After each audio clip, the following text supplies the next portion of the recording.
Major Adnan نے اپنی دوستی کا حق ادا کیا تھا، وطن سے وفاداری کا حق بھی ادا کیا تھا۔ انڈیا اور اسرائیل کے پالے ہوئے کتوں کے خلاف لڑتے ہوئے ضرور شہید ہوئے۔ کسی ایک کو افسوس کرتے ہوئے نہیں دیکھا، جو مل رہا تھا ایک دوسرے کو ملتے ہوئے مبارکباد دے رہے تھے کہ آپ کو مبارک ہو، اللہ تعالیٰ نے آپ کے خاندان کے چشم و چراغ کو چنا ہے دھرتی ماں کی حفاظت کے لیے۔ آپ 12 ارب ڈالر کا بھتہ دیتے ہو ٹرمپ کو، دوسرا عرب ملک 600 ارب ڈالر کا بھتہ دیتا ہے ٹرمپ کو، تیسرا ملک جو ہے وہ 1400 ارب ڈالر کا بھتہ دیتا ہے ٹرمپ کو۔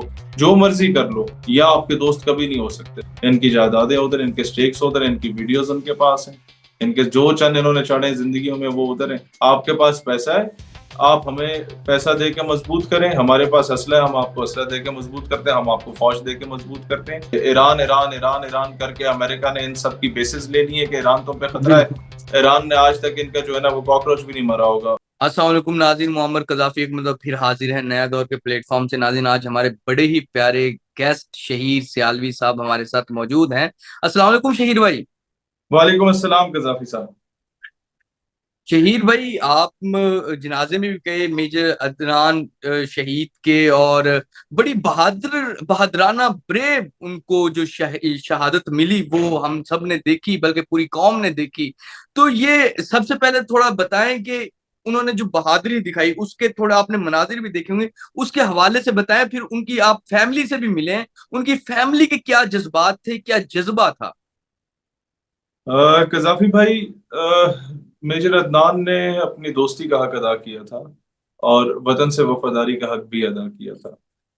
اور میں جب ان کے جنازے سے آیا، کچھ ویڈیوز لگی جنازے کے نیچے، ایک مخصوص طبقہ ہے جو ہمیشہ سے شہداء کی توہین کرتا ہے، اس نے کمنٹ کیا کیا یہ انڈیا کے خلاف لڑتے ہوئے شہید ہوئے یا اسرائیل کے خلاف لڑتے ہوئے شہید ہوئے، اور اگر ایسا نہیں ہے تو پھر یہ شہید کیسے ہیں؟ میں کہا بات تو آپ کی بجائے، نہ انڈیا کے خلاف لڑتے ہوئے شہید ہوئے نہ اسرائیل کے، البتہ انڈیا اور اسرائیل کے پالے ہوئے کتوں کے خلاف لڑتے ہوئے ضرور شہید ہوئے۔ اور میں شکر گزار ہوں تحریک طالبان اور بلوچستان لبریشن آرمی کا کہ تم لوگوں نے ہماری قوم کو ٹرین کیا اس دن کے لیے کہ تم جیسے حرام زادوں سے ہم لوگ لڑتے رہے ہیں۔ اب جب انڈیا کے ڈائریکٹ ہمارے اگینسٹ بھی آیا تھا تو ان کے ڈرونز ہمیں کھلونے لگ رہے تھے، ان کے جو دھماکے تھے وہ ہمیں دھماکے محسوس نہیں ہو رہے تھے۔ ہمارے لوگ 125 اور یاما پہ وہ ڈرونز اٹھا کے بھاگ جاتے تھے۔ ہمارے دیہات کے لوگ، فوج منتیں کرتی تھی کہ یہاں پر انڈین اٹیک آئے گا، ڈرونز آ رہے ہیں، آپ پلیز ان دیہاتوں کو خالی کر کے آگے جائیں۔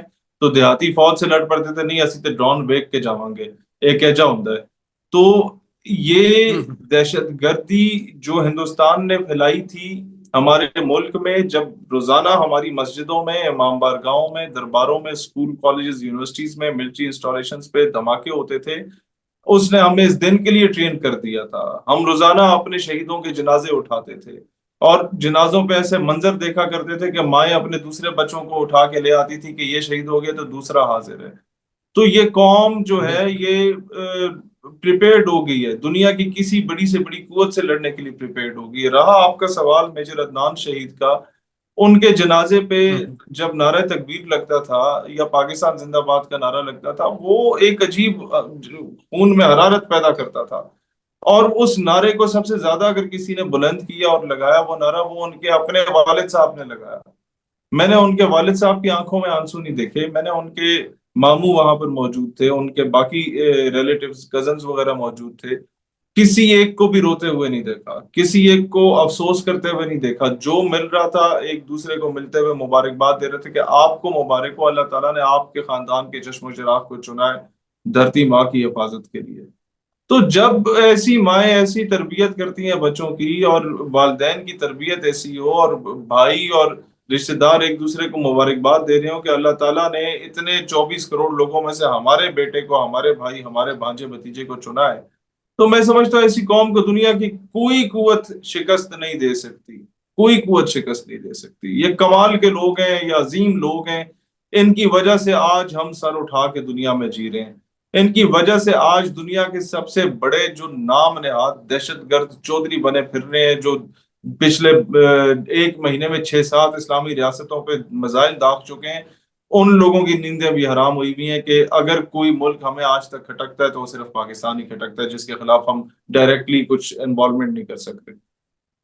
بالکل بالکل. اچھا شہیر بھائی، لاسٹ میں جو جب ہاسپٹل میں تھے اس ٹائم ہوش تھی میجر عدنان اسلم کو، اس ٹائم وہ کیا الفاظ تھے، کیا کہہ رہے تھے اپنے، شاید کچھ وہ الفاظ کہہ رہے تھے، وہ آپ بتائیں سر نا. دو ہی چیزیں تھیں، نمبر ون کلمہ شہادت پڑھ رہے تھے شہادت سے پہلے، اور نمبر ٹو اپنے اس دوست کا پوچھ رہے تھے کہ اس کی کیا کنڈیشن ہے. آپ یہ اندازہ لگائیں ایک بندہ خود زندگی موت کی کشمکش میں ہے، اور جس دوست کو سپلنٹرز لگے ہوئے ہوں اس کو جا کے وہ کور دے رہا ہے، اس کی حفاظت کے لیے وہ دہشت گردوں سے لڑ رہا ہے. اور عموماً فوجیں اس طرح کرتی ہیں دوسرے ملکوں کی، کہ ایک بندہ مر گیا تو دوسرے کو کیوں جناب بیچ میں وہ گھسے، بعد میں اس کی میت اٹھا کے لے آئیں گے، کیونکہ سوال تو میت کا ہوتا ہے کہ میت تو دشمن کے حوالے نہیں کرتی. لیکن یہ ہوں. پاک فوج ہے جو ایسی جرت رکھتی ہے کہ نہیں ہم دوغلی حرکتیں نہیں کریں گے. ہمارے زندہ رہنے کا کوئی فائدہ نہیں اگر ہمارا دوست ہمارے سامنے شہید ہو رہا ہے، تو ہم اس کو بچائیں گے اور اپنا بھی دفاع کریں گے. تو ان بالکل کے یہی الفاظ تھے، اپنے دوست کے بارے میں پتہ کر رہے تھے.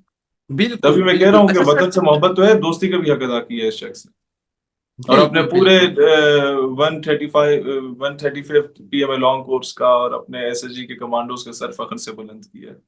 بالکل بالکل. اچھا سر، یہ میجر عدنان کی جو بڑی بہادری سے شہادت ہو گئی اور پوری قوم اس سے سرشار ہے، اس جذبے سے. اچھا سر، دوسری طرف ہم دیکھتے ہیں کہ اسلامی ملک ہے قطر، کس طرح اسرائیل پہلے غزہ کے ساتھ جو ہوا، غزہ میں جو ہوا، فلسطینیوں کے ساتھ جو ہوا وہ ہوا، تو پھر جو الائے ہے امریکہ کا قطر، وہاں پر اس کی بیسز ہیں، اس سب کے باوجود اسرائیل قطر پر حملہ کر دیتا ہے. ہمارے ساتھ یہی ہوگا. جتنے ملکوں نے بیسز دی ہوئی ہیں امریکہ کو، کل کو انہی کے حکمرانوں کے محلات میں انہی بیسز سے اٹیک ہوں گے. آج نہیں تو کل ہوگا. یہ بات تو میں نے انٹرنیشنل پیلسٹائن کانفرنس میں عراق میں جا کے ان کو عربوں کو سامنے بٹھا کے کی تھی کہ بھائی یہ بات یاد رکھو، اگر تم قرآن سے روگردانی کرو گے تو کبھی کامیاب نہیں ہوگے. قرآن نے، رسول اللہ نے آپ کو باضابطہ طور پہ بار بار کہا کہ یہ یہود و نصارہ کبھی تمہارے دوست نہیں ہو سکتے. آپ نہیں سمجھو گے تو ٹھیک ہے، پھر اپنا ذلت مقدر سمجھو. آپ اگر تکیہ کر کے بیٹھے ہوئے کہ آپ امیر بہت ہو، آپ کے پاس اکانومی بہت ہے، آپ $12 ارب کا بھتہ دیتے ہو ٹرمپ کو، دوسرا عرب ملک $600 ارب کا بھتہ دیتا ہے ٹرمپ کو، تیسرا ملک جو ہے وہ $1400 ارب کا بھتہ دیتا ہے ٹرمپ کو، اسرائیل کو انڈائریکٹلی تسلیم بھی کر کے بیٹھے ہوئے ہیں، ان سے ٹائز بھی بڑھا رہے ہیں. جو مرضی کر لو، یا آپ کے دوست کبھی نہیں ہو سکتے. آپ نے ان کو اپنی ایئر بیسز دے دی، آپ نے ان کو باقی ملٹری بیسز دے دی. ایران نے جب امریکن ایئر بیس پہ اٹیک کیا تو قطر نے جناب ایئر ڈیفنس آن کر لیا. جب اسرائیل نے کیا تب آن کیوں نہیں کیا؟ کیونکہ اختیار قطر کے پاس تھا ہی نہیں، وہ تو اختیار امریکہ کے پاس تھا. ملی بھگت سے یہ سارا کچھ. آپ کو کیا لگتا ہے Trump wasn't involved in it؟ America CIA wasn't involved in it؟ It was. تو اتنا بڑا بیان نیتن یاہو کس طریقے سے دے رہا ہے؟ اس نے کہ جس طرح اسامہ کو امریکہ نے ادھر آ کے مارا تھا، اسی طریقے سے ہم نے بھی دہشت گرد کو مار دیا قطر میں. اس طریقے کی سٹیٹمنٹ وہ دے سکتا ہے without the consent of America? اور امریکہ نے ڈبل میننگ گفتگو کی ہے. ان کو کہا کہ ہم آپ سے ناگواری کا اظہار کرتے ہیں، آپ نے ایسا نہیں کرنا. اور کیا وہ حملہ کامیاب تھا؟ اس نے کہا نہیں، اگر صحیح طریقے سے کامیاب نہ ہو تو اگلے حملے میں باقی سارے مارے جائیں گے، یعنی کہ وہ پھر دھمکی دے رہے ہم کریں گے. تو آپ کیا سر سمجھتے ہیں کہ یہ ہم لوگ ان کو بتا دیں گے تو وہ چپ رہ جائیں گے؟ بر صغیر کی مثال لے لیں، ہم سارے پاکستان، انڈیا، بنگلہ دیش کے لوگ بتا دیتے تھے انگریزوں کو، وہ اور ظلم کرتا تھا. اسے پتا تھا اگر ظلم کرنا چھوڑ دیں گے یہ بتا دینا چھوڑ دیں گے. تو اپنی دھاک بھی بٹھائی ہوئی ہے. ان سب کے بینک اکاؤنٹس ہمارے حکمرانوں کی طرح امریکہ کی بینک اکاؤنٹس میں بنے ہوئے. ان کے بیوی بچے آدھے ادھر ہیں آدھے ادھر، ان کی شادیاں ہوئی ہوئی ہیں، ان کی جائیدادیں ادھر، ان کے سٹیکس ادھر، ان کی ویڈیوز ان کے پاس ہیں، ان کے جو چند انہوں نے چڑھے زندگیوں میں وہ ادھر ہیں. تو پھر یہی ہوگا آپ لوگوں کا مستقبل. آپ بے شک عمارتیں بڑی بڑی بنا لیں، جو مرضی کر لیں، ود ناٹ ٹائم بورڈنگ. اس لیے اس کا حل یہ ہے، آپ کے پاس پیسہ ہے، آپ ہمیں پیسہ دے کے مضبوط کریں. ہمارے پاس اسلحہ ہے، ہم آپ کو اسلحہ دے کے مضبوط کرتے ہیں، ہم آپ کو فوج دے کے مضبوط کرتے ہیں. ہم ایک دوسرے پہ تکیہ کر سکتے ہیں، لیکن ہم لوگ الگ الگ امریکہ پہ تکیہ نہیں کر سکتے. At the end of the day ہمیں انڈرسٹینڈ کرنا پڑے گا کہ قطر کی پاکستان کی عزت سانجی ہے، سعودیہ کی ایران کی عزت سانجی ہے، افغانستان کی اور پاکستان کی عزت سانجی ہے. ہم لوگ الو کے پٹھے ہیں جو آپس میں بیٹھ کے سارے لڑ رہے ہیں اور کفار کی ایما پہ لڑ رہے ہیں، ان کی سازشوں پہ آپس میں لڑ رہے ہیں. مجھے سمجھ نہیں آتی، پاکستان افغانستان کا میچ دیکھتا ہوں تو افغان فینس کہتے ہیں نہیں جی یا افغانستان جیت جائے گا نہیں تو ورلڈ کپ انڈیا جیت جائے گا، پاکستان نہ جیتے. مجھے اس پہ حیرت ہوتی ہے کہ بھائی تم لوگ مسلمان کب بنو گے؟ تم لوگوں میں حیا غیرت کب آئے گی؟ مطلب کہ تھوڑا سا احساس حیا کر لیتے، ان 40 سالوں کا جو اس قوم نے تمہیں اپنا بھائی بنا کے رکھا ہے. ٹھیک ہے حکومتیں ہیں امریکہ کی، ایما پہ حرام کاریاں کرتی ہیں، الٹی حرکتیں کرتی ہیں، لیکن پاکستانی عوام تو تم سے محبت کرتی ہے. تمہارے ہاں بالکل انقلاب آیا، تمہارے ہاں امریکہ کو شکست ہوئی، ہمیں سب سے زیادہ خوش ہوئی، ہم نے شادیانے بچائے کہ چلو یار امریکی غلامی سے آزادی ملی ہمارے افغانی بھائیوں کو. لیکن بیچ میں ایسے ایلیمنٹس ہر جگہ پہ موجود ہیں، ہمارے پاکستان میں بھی ہیں، افغانستان میں بھی ہیں، ایران میں بھی ہیں، سعودیہ، ہر جگہ پہ موجود ہیں، جو امت کا اتحاد نہیں چاہتے. So it is very unfortunate. It is the high time for us, for the entire Muslim Ummah to get united at the same platform, at the single platform, at one platform. Otherwise, Gaddafi صاحب کل آپ کا گھر ہے، پرسوں ہمارا گھر ہے. بالکل بالکل سر، ایک طرف تو اب قطر نے جو اپنی ساری سیکیورٹی اور سعودیہ دبئی سب نے اپنی جو سیکیورٹی لی ہوئی ہے وہ ایک قسم کی امریکہ سے لی ہوئی ہے نا، کہ ہمیں امریکہ پروٹیکٹ کرے گا اگر کوئی ہم پہ اٹیک کرے گا، چاہے وہ کوئی بھی کنٹری ہو. تو اب دیکھیں کہ امریکہ کے ہوتے ہوئے اسرائیل نے اٹیک کر دیا اور کوئی بیک لیش نہیں آیا، کوئی کچھ نہیں ہوا. اس سے سمجھنا چاہیے کہ جو امت مسلمہ ہے، جتنے بھی مسلم کنٹریز ہیں ان کو ایک ہونا چاہیے، اور اس طرح کی جو جاریت ہے اسرائیل کی طرف سے، امریکہ کی طرف سے یا کسی اور کنٹری کی طرف سے، ان کا مقابلہ کرنا چاہیے. میں شہید بھائی امت مسلمہ کے حوالے سے آپ نے جو بات کی، میں اس سے بڑا سمجھتا ہوں کہ یہ چیز ہونی چاہیے اور جتنے مسلم ممالک ہیں ان سب کو ایک پلیٹ فارم پہ بیٹھنا چاہیے. آپ کو کیا لگتا ہے کہ کب یہ بیٹھیں گے، سب اکٹھے ہوں پھر یہ 15 تاریخ کو اکٹھے ہوں گے، ایک پیج پہ بیٹھیں گے. گے؟ عرب لیگ کی کانفرنس انہوں نے بلائی ہے. آپ پہ اچھا حملہ ہو گیا اور حملے کے 7 دنوں کے بعد آپ ایک کانفرنس بلا رہے ہیں اور اس پہ آپ اظہار یکجہتی کریں گے ایک دوسرے کے ساتھ. آپ کو بھی انہوں نے مارا ہے، ہم بھی پہلے گئے، تم بھی پہلے گئے، ایک دوسرے سے اظہار یکجہتی کرتے ہیں اور ہم مذمت کرتے ہیں. وہ مذمتوں سے کبھی کام بنے تو 70 سالوں سے ہم کشمیر کی مذمت کر رہے ہیں، تم فلسطین کی مذمت کر رہے ہو. جو کچھ وہاں پر ہو رہا ہے فلسطین اور کشمیر میں، مذمتوں سے ہوتا ہے کچھ بھی نہیں ہوتا. یہ سارے ایک دوسرے کو کہتے ہیں، بالکل سارے سربراہان مملکت ہم فلسطین کے ساتھ کھڑے ہیں. میں ان سب کو کہتا ہوں جناب بیٹھ جاؤ، تھک جاؤ گے، نہ کھڑے ان کے ساتھ. 2 سال سے ظلم ہو رہا ہے ان پہ، بالکل تم کہہ رہے ہو ہم ان کے ساتھ کھڑے ہیں. اس طرح سے یہ کام حل نہیں ہوتا.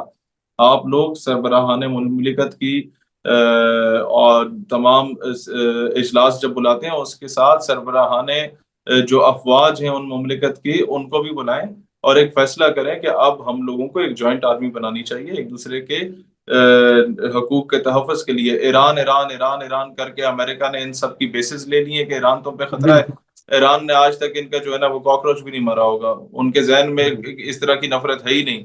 ٹھیک ہے سیکٹیرین ڈسپیوٹس ان لوگوں کے آپس میں ہوں گے، لیکن وہ اس طریقے کا بدنیت نہیں ہے کہ اس طرح کی حرکتیں کرے گا. آفرین ہے یمن والوں پہ یار. قطر پہ اٹیک کرتا ہے امریکہ، یا وہ کیا کہتے ہیں کیا تو امریکہ نہیں ہے، نام اسرائیل کا ہے. اب اسرائیل اٹیک کرتا ہے قطر پہ تو یمنی اسرائیل پہ میزائل داغ دیتے ہیں.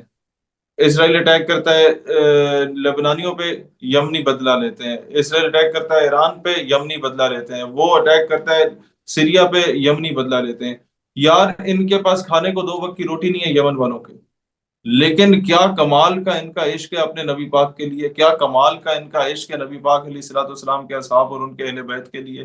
یہ اس دور کے وفادار لوگ ہیں. 1400 سال سے اگر کسی خطے نے وفا کی ہے نبی پاک علیہ الصلوۃ والسلام اور ان کے نام نامی اس میں گرامی سے، یمن والوں نے کی ہے. ان سے سبق سیکھ لو یار. ہم پاکستانیوں سے سبق نہ سیکھو. ہم ٹھیک ہے غریب ہوں گے، مقروض ہوں گے، لیکن ہمارا دفاع بڑا مضبوط ہے. ہم نے تن کے رکھا ہے ہندوستان کو. لیکن یمن کا کون سا دفاع ہے بالکل یار؟ یمن کی کون سی فوج ہے؟ اس کے باوجود ان کے پاس غیرت ہے. ان کے پاس کچھ نہ ہو، غلیل کا وٹا اسرائیل کی طرف کر کے مار دیتے ہیں، بدلہ لیتے ہیں.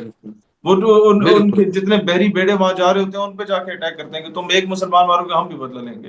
تو سر ایسی غیرت امت مسلمہ میں ہونی چاہیے. اور سب نے مل کے انہی حوثیوں قبائلوں کو جو ہے وہ دہشت گرد ڈکلیئر کیا فار واٹ ریزن؟ صرف اس وجہ سے کہ وہ مزاحمت کرتے ہیں دہشت گردی کے خلاف. اور ہم نے امریکہ کو بالکل راضی کرنا ہے، اس لیے ہم لوگ پہلے حافظ سعید کو، مسعود اظہر کو اور یہ حزب المجاہدین والوں کو ہم نے دہشت گرد تسلیم کر لیا تھا. اب ہم لوگ ان کو حماس، حزب اللہ، انصار والوں کو کر لیتے ہیں. کب تک اس طرح کی بدماشیاں چلیں گی انٹرنیشنل کمیونٹی کی؟ نہیں، اس طرح بالکل گزارا نہیں ہے. بالکل جو حق کے لیے جنگ لڑ رہا ہے، میڈ بھی ان کشمیر، میڈ بھی ان فلسطین، امت مسلمہ مسٹ اون دیم. ہم لوگوں نے اون کیا نا بھگت سنگھ کو، سبھاش چندر بوس کو، ہم نے اون کیا نیلسن منڈیلا کو، ہم نے اون کیا چی گویرا کو، فیڈل کاسٹرو کو، کہ یہ اچھے لوگ تھے. تو پھر ان کو بھی اون کریں نا، یہ بھی تو فریڈم فائٹر ہیں. What is difference between Che Guevara and the leadership of Hamas? دونوں فریڈم فائٹر تھے، اپنے اپنے بالکل علاقوں کی آزادی کی جنگ لڑ رہے تھے. تو یہ کیا کہ گورا فریڈم فائٹر ہو تو فریڈم فائٹر ہے، عرب یہ مسلمان فریڈم فائٹر ہو تو فریڈم فائٹر نہیں ہے، دہشت گرد ہے؟ ایسا نہیں ہوگا. کب تک ہم پلیز کریں گے بالکل بالکل انٹرنیشنل کمیونٹی کو، ان کی ہاں میں ہاں ملائیں گے؟ ایک بار انہیں بھی ہماری ہاں میں ہاں ملانی بالکل پڑے گی۔ بالکل ناظرین، شہید سیالوی صاحب نے بڑے کھل کے ہمارے سامنے چیزیں رکھ دی ہیں، بتا دیا ہے کہ یہ ایک دوگلی پالیسی ہے جو مغرب ہمارے ساتھ کر رہا ہے۔ ہمیں اپنے آپ کو چینج کرنا ہوگا، اور اس جو ہماری پریورٹیز ہیں ہمیں ان کو سیٹ کرنا ہوگا، اور ایک امت مسلمہ والی سائڈ پہ چلنا ہوگا، اور ہم سب ممالک اگر ایک جگہ ایک پیج پہنچیں گے تو ہمیں کوئی اسرائیل، کوئی امریکہ، کوئی کچھ نہیں کر سکتا۔ فی الحال کے لیے ناظرین، نیا دور سے معمر قذافی کو اور شہید سیالوی صاحب کو اجازت دیجیے۔ خدا حافظ۔